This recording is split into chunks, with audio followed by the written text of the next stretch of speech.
Bismillahirrahmanirrahim. Assalamualaikum dan salam sejahtera. Pada hari ini, saya Rahimah Hamdan daripada Jabatan Bahasa Melayu, Fakulti Bahasa Moden dan Komunikasi ingin menarik anda semua terhadap satu isu, iaitu bagaimana sebuah karya yang dihasilkan oleh intelektual pada zaman dahulu, pada zaman nenek moyang kita dahulu, yang penuh dengan pengajaran, yang penuh dengan pedoman, tetapi apabila kita lihat pada masa kini, semakin dilupakan, semakin ditidakkan kehebatannya, ya, sehingga pada hari ini cerita-cerita yang dipaparkan kepada anak-anak kita adalah cerita-cerita yang bersumberkan daripada barat, seperti Cinderella, Snow White dan sebagainya. Jadi di mana hakikat keberadaan karya-karya yang dihasilkan oleh nenek moyang kita dahulu? Kenapa wajar kita lupakan? Jadi bertitik tolak daripada itu, maka pada hari ini saya akan membentangkan kata kerja saya bertajuk Mencari Perempuan Bukan Betina, Sastra Hikayat Membina Personaliti Kanak-kanak dan Remaja. Jadi pembentangan ini akan bertitik tolak daripada beberapa kriteria, iaitu bermula dengan pengenalan, penyataan masalah, objektif, metodologi, analisis dan keputusan kajian serta berakhir dengan kesimpulan. Sebagai pengenalannya, apa yang boleh dikatakan bahawa sehingga kini sastra kanak-kanak dan remaja sebagai satu genre di dalam kesusastraan Melayu masih belum menemui definisi yang kukuh. Ini terbukti menerusi karya awal yang dihasilkan, iaitu novel pertama yang khusus untuk kanak-kanak bertajuk Alice Adventures in Wonderland, yang sebenarnya realitinya tidak mendapat perhatian ataupun tidak sewajarnya memberi pengajaran yang sebagaimana yang diharapkan kepada kanak-kanak kerana dipenuhi dengan unsur-unsur fantasi dan juga unsur-unsur imajinasi yang sangat kurang pengajaran dipupuk kepada halayaknya, iaitu kanak-kanak. Jadi ini bermakna saya tidak langsung kanak-kanak telah beralih kepada cerita-cerita yang lebih adventurous, lebih berunsur pengembaraan bersama dengan fantasi sebagaimana yang ditunjukkan oleh beberapa novel yang asalnya disasarkan kepada golongan dewasa seperti Robinson Crusoe, Gulliver's Travel, Wind in the Willows, yang asalnya untuk golongan dewasa tetapi akhirnya mendapat tempat di hati kanak-kanak. Jadi sedang hadirin, sebagai penyataan masalahnya, saya ingin mengatakan bahawa pada asalnya sastra rakyat yang dihidangkan kepada anak-anak kita di Malaysia ini terutamanya adalah cerita-cerita yang bersumber daripada sastra rakyat barat seperti Cinderella, Snow White seperti yang saya katakan tadi. Ya, jadi anak-anak kita lebih mengenali cerita sastra rakyat ini daripada sastra rakyat miliknya sendiri. Jadi adakah bertitik tolak daripada ini kita sanggup meneruskan tradisi ini? Ini sanggup melihat anak-anak kita melihat ataupun sentiasa berfantasi dengan percintaan, sentiasa berfantasi dengan panahan asmara, rindu-rinduan, dengan romantik, cium-ciuman, cumbu-cumbuan yang pada hakikatnya sangat berlawanan dengan kehendak agama dan juga norma masyarakat Timur. Jadi inikah yang kita mahukan? Ya, jadi secara tak langsung kita seolah-olah telah menidakkan karya-karya yang telah lama kita warisi dan kita biarkan ia daripada terus lapuk di mamah zaman daripada kita keluarkan semula dan kita kaji semula.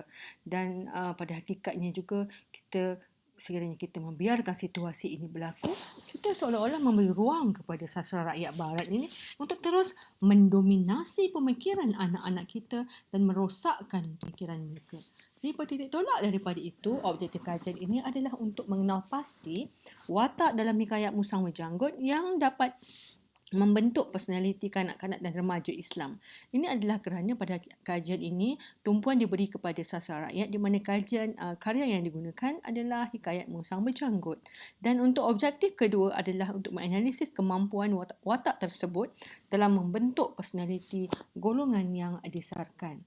Jadi metodologi untuk kajian ini akan menggunakan kaedah analisis teks terhadap hikayat Musang Berjanggut daripada genre sastra hikayat berteraskan kepada kerangka kepribadian Islam menurut Hassan Al-Banna.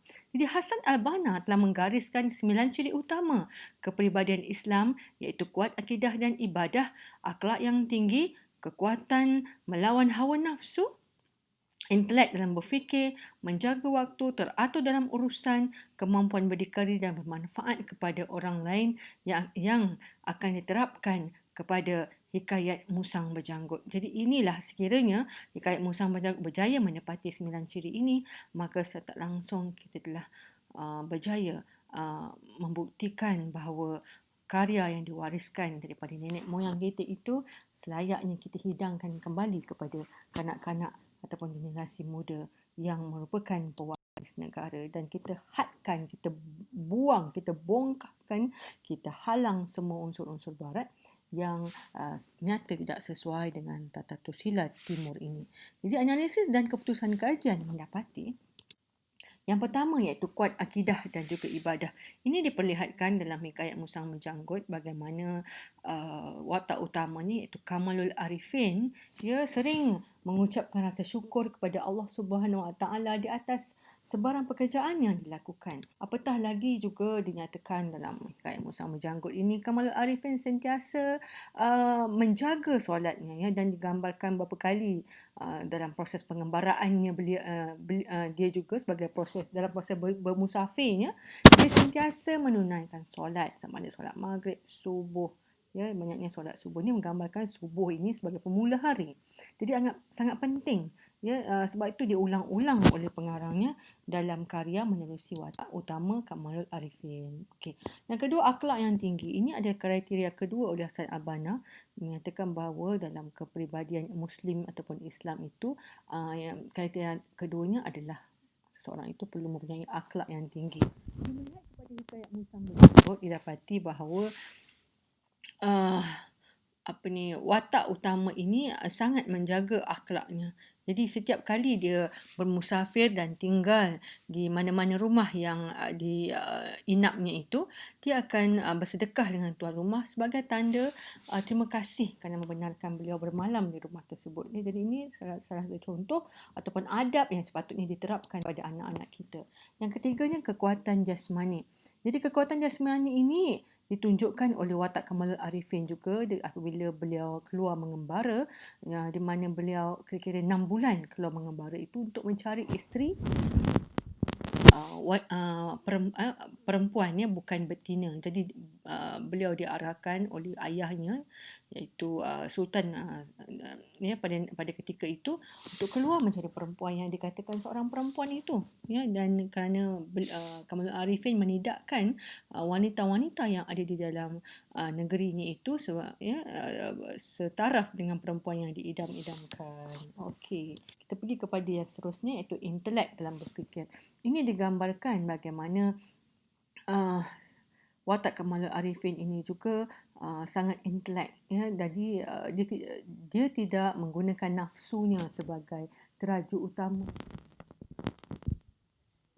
Kerana itulah beliau menegaskan kepada isterinya, terpaksa menolak tawaran daripada daripada ayahnya, ya, iaitu Sultan negeri itu, untuk memilih jodohnya. Sebaliknya beliau memilihnya sendiri kerana beliau mahukan seorang perempuan betina, ya. Betina ni maksudnya yang rendah akhlaknya. Maknanya perempuan ini yang tinggi akhlaknya, yang tinggi inteleknya dan lengkap kepribadiannya. Okey, ini digambarkannya dalam petikan dalam cerita Hikayat Musang Berjanggut ini, beberapa peristiwa yang melambangkan keintelektualan Kamalul Arifin dan juga isterinya Dang Arif Laksana.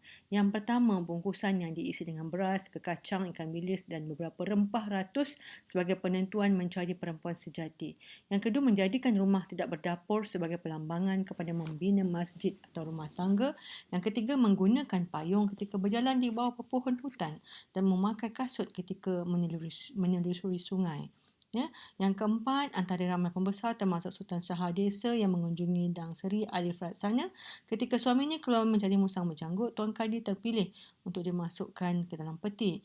Ini menggambarkan watak Dang Seri Arif Laksana amat bijak dalam menghadapi situasi yang getir ini, dan apatah lagi ditunjukkan oleh bagaimana Tuan Kadi sebagai pembesar yang sepatutnya menguruskan hal ehwal agama, tetapi dalam aspek hawa nafsu Tok Kadi ini kalah, ya. Jadi ini ceritanya memang punya pengajaran yang cukup hebat. Seterusnya, berjuang melawan hawa nafsu. Ketika Kamalul Arifin bermalam di rumah Dang Seri Arif Laksana, ya, beliau begitu menjaga tata tusila sebagai bukan murim, ya, dan ketika dia teringat akan Dang Seri Arif Laksana, maka dia pun terus pergi mengambil air wuduk dan terus menunaikan solat. Jadi ini adalah salah satu cara ataupun yang sepatutnya digembar-gemburkan kepada anak-anak kita agar mereka tetap terpelihara sebagai seorang Islam. Yang ketiganya menjaga, yang seterusnya adalah menjaga waktu. Ya, jadi dalam menerusi watak Kamalul Arifin juga digambarkan bagaimana Kamalul Arifin ini tetap pada janji. Ya, dia mengatakan bahawa dia akan balik dalam tahun itu membawa seorang isteri yang menggelar perempuan, maka pada tahun itu juga dia kembali ke negerinya dengan membawa isterinya yang menggelar Dang Seri Arif Laksana. Okey, teratur dalam urusan. Jadi teratur dalam urusan ini maknanya kedua-dua watak utama ini iaitu Kamalul Arifin dan juga Dang Seri Arif Laksana, sebelum dia melakukan sesuatu pekerjaan itu, mereka merancangnya dengan begitu tepat, ya, begitu teliti, ya, agar pekerjaan mereka itu tidak tersalah langkah. Ya, ini dibuktikan menerusi bagaimana Dang Seri Arif Laksana mengatur beberapa lelaki termasuklah Sultan yang datang ke rumahnya ketika suaminya tadi di rumah, tapi beliau mengaturnya dengan begitu teliti agar fitnah dapat dihindari. Okey, kemampuan berusaha sendiri ataupun berdikari.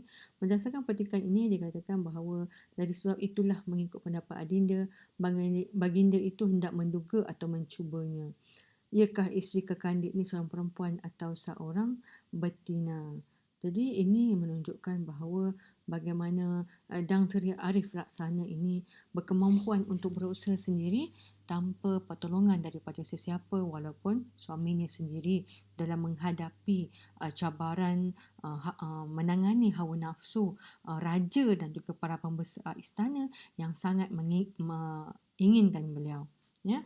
Jadi ini menunjukkan watak Dang Seri Arif Laksana ini bukan saja seorang intelek tetapi beliau juga merupakan seorang yang sangat berdikari dalam setiap perilakunya. Dan yang seterusnya, ya, iaitu yang terakhir, bermanfaat kepada individu lain. Ya, ini digambarkan bagaimana sikap yang sepatut ada bagi setiap kanak-kanak dan juga remaja yang harusnya sedar bahawa kehadiran mereka itu perlu memberi manfaat kepada individu yang lain. Jadi berdasarkan kepada cerita Kamalul Arifin ketika Kamalul Arifin mengeluarkan Tuan Kadi daripada peti, ya, yang peti yang mengurung Tuan Kadi itu, ya, Kamalul Arifin mengatakan bahawa dia kata maka sudah sepatutnya Tuan menguji isteri saya itu. Dia kan seorang perempuan dan atau seorang betina. Maka jikalau diri saya sekalipun ada orang yang bercakap demikian itu, mungkin saya terpaksa mengujinya juga. Di sini dapat ditentukan siapa isteri orang itu, perempuan atau betina. Maka janganlah Tuan berkecil hati terhadap saya. Jadi saya tak langsung, ya, ini menggambarkan bagaimana Kamalul Arifin ini menggunakan adab sopannya, ya, untuk tidak memalukan Tuan Kadi yang telah terkurung dalam peti di rumahnya itu. Jadi dia menyatakan bahawa sebenarnya Tuan Kadi itu ingin menguji isterinya sama ada perempuan atau betina. Maka apabila dilihatnya Tuan Kadi lah individu yang terkurung dalam peti itu, maka kata Kamalul Arifin ini adalah agenda yang sengaja diatur untuk membuktikan bahawa sebenarnya isterinya itu adalah seorang perempuan, iaitu seorang wanita yang berperibadi tinggi. Dengan itu, kesimpulannya adalah maka teks ini dapat mencapai kedua-dua objektif dan sangat layaklah cerita seperti ini diteruskan, digembar-gemburkan kepada kanak-kanak, ya, dan bukan kita biarkan cerita-cerita barat itu mendominasi pemikiran mereka. Sehingga itu, Assalamualaikum dan salam sejahtera.